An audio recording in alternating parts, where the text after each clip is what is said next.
ఇక హన్మకొండలోని 1000 స్తంభాల గుడి ప్రాంగణంలో బతుకమ్మ వేడుకలు సంబరాన అంటున్నాయి. రైట్, దీనికి సంబంధించి మరింత సమాచారాన్ని మా ప్రతినిధి రవికాంత్ లైవ్ లో అందించేందుకు సిద్ధంగా ఉన్నారు. రవికాంత్, చెప్పండి, ఇక హన్మకొండలోని 1000 స్తంభాల గుడి ప్రాంగణంలో బతుకమ్మ సంబరాలు ఎలా జరుగుతున్నాయి? దీనికి సంబంధించి అప్డేట్స్ ఏంటి రవికాంత్?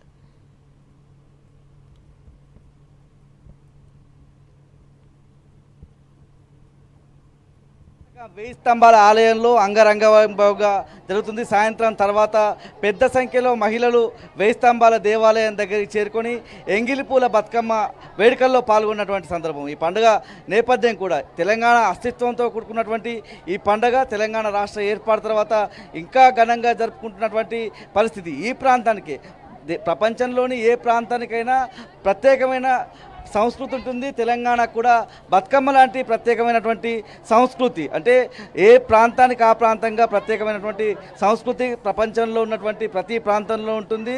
ఒక పూలను మాత్రమే కొలిచేటువంటి ఒక ప్రత్యేకమైనటువంటి సంస్కృతికి తెలంగాణ ప్రతీకగా నిలుస్తూ ఉంటుంది. అలాంటి అంగరంగ వైభవంగా జరుపుకునేటువంటి బతుకమ్మ పండుగ 1000 స్తంభాల ఆలయంలో ఘనంగా జరుపుకుంటూ ఉన్నారు. ఎంగిలిపూల బతుకమ్మ, మనతో పాటు కొంతమంది మహిళలు ఉన్నారు. మరి ఎట్లా జరుపుకుంటారు బతుకమ్మ పండుగ? 9 రోజుల పాటు ఎట్లాంటి ఉత్సాహం ఉంటుంది? తెలంగాణ ప్రజలందరికీ ఎంగిలిపూల బతుకమ్మ శుభాకాంక్షలు. ప్రతి సంవత్సరము అమావాస్య రోజు మొదలైన ఈ తెలంగాణ బతుకమ్మ ఎంగిలిపూల బతుకమ్మ సద్దుల బతుకమ్మతో ముగుస్తుంది. ఇది మా చిన్నప్పటి నుండి జరుపుకుంటాము. ఆడవాళ్ళందరికీ అతి ఇష్టమైన పండుగ ఈ బతుకమ్మ పండుగ అని చెప్పొచ్చు. ఎన్ని రకాల పూలతోనైతే బతుకమ్మ చేస్తారో అంత అందంగా ఆడపిల్లలందరూ, పెద్దవాళ్ళందరూ ఆడవాళ్ళ ముఖ్యమైన పండుగ అని చెప్పుకోవచ్చు. ఎందుకంటే అత్తారింటికి వెళ్ళిన అమ్మాయిలందరూ కూడా ఈ పండగ సందర్భంగా వాళ్ళ అమ్మగారి ఇళ్ళకు చేరుకొని వాళ్ళ చిన్ననాటి మిత్రులు, బంధువులతోని చాలా అంగరంగ వైభవంగా జరుపుకుంటారు. ఇది మనకు ప్రత్యేక తెలంగాణ వచ్చినప్పటి నుండి ఇంకా మన రాష్ట్ర పండగ అయినటువంటి బతుకమ్మ పండుగని ఆడపడుచులందరూ అంగరంగ వైభవంగా జరుపుకుంటారు. ముఖ్యంగా మాది వరంగల్ జిల్లా అండి. మా వరంగల్ జిల్లాలో ఉన్నటువంటి 1000 స్తంభాల గుడికి ఇంకా చాలా ప్రత్యేకత ఉంది. హన్మకొండలో ఉన్నటువంటి ఆడపడుచులందరూ కూడా మనకి ఈ 1000 స్తంభాల దేవాలయంలోనే కనబడుతూ ఉంటారు. ఈ హన్మకొండలో పుట్టడం, అటువంటి ఈ కాకతీయులు తవ్వించిన చెరువులు అన్నారు, ఆ అడవులకు సంబంధించిన పూలు అన్నారు, ఇవన్నిటికీ మంచి సంబంధం ఉంది. అటువంటి వరంగల్లో జన్మించినందుకు నాకు చాలా హ్యాపీగా ఉంది. ఆడపడుచులందరికీ నా తరపున మరియు మా వరంగల్ పట్టణ అందరి తరపున ఎంగిలిపూల బతుకమ్మ శుభాకాంక్షలు. ఈ 9 రోజులు అంగరంగ వైభవంగా ఈ బతుకమ్మ పండుగను జరుపుకొని ఈ పూల పండుగని సక్సెస్ఫుల్ చేయాలని అందరికీ తెలియజేసుకుంటున్నాను. Thank you.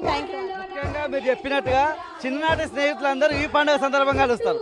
మీరు ఇంటికి ఎన్ని రోజుల ముందు వచ్చి ఇంటి దగ్గర ఎన్ని రోజులు గడిపి వెళ్తారు? అంటే సంవత్సరంలో ఎప్పుడు ఇంటికి వచ్చినా కూడా స్నేహితులను కలవలేకపోవచ్చు. ఈసారి ఖచ్చితంగా బతుకమ్మ సందర్భంగా కలుస్తారు కదా, ఎట్లా ఉంటుంది మీ స్నేహితులను కలవడం అంతా కూడా? సంవత్సరం అంతా మళ్ళీ వాళ్ళకు దూరంగా ఉండడం, ఇదంతా ఎట్లా ఉంటుంది ఈ అనుభూతులన్నీ కూడా? చాలా ఈగర్గా ఉంటుందండి ఆడవాళ్ళందరికీ బతుకమ్మ పండుగ ఎప్పుడు వస్తుందా అని.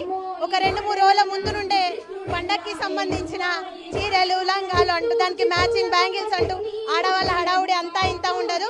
చిన్నప్పటి అంటే మనం పెరిగిన ప్రదేశం కాబట్టి, మన తల్లిదండ్రుల ఊరు కాబట్టి, చిన్నప్పటి నుంచి కలిసినటువంటి ఫ్రెండ్స్, మన వాడలో ఉన్నటువంటి వాళ్ళు, మన చుట్టుపక్కల ఉన్నటువంటి వాళ్ళు, మన చుట్టాలు, వీళ్ళందరూ కలుస్తారు. ఈ 9 రోజులు చాలా హ్యాపీగా అనిపిస్తుంది. మళ్ళీ వాళ్ళని వదిలి వెళ్ళేటప్పుడు చాలా బాధ అనిపిస్తుంది. గౌరీదేవిని నీళ్ళలో వదులుతూ మేము కూడా మళ్ళీ సంవత్సరం నెక్స్ట్ మళ్ళీ ఎప్పుడు బతుకమ్మ పండుగ వస్తుందా అని వెయిట్ చేయాల్సి ఉంటుందండి.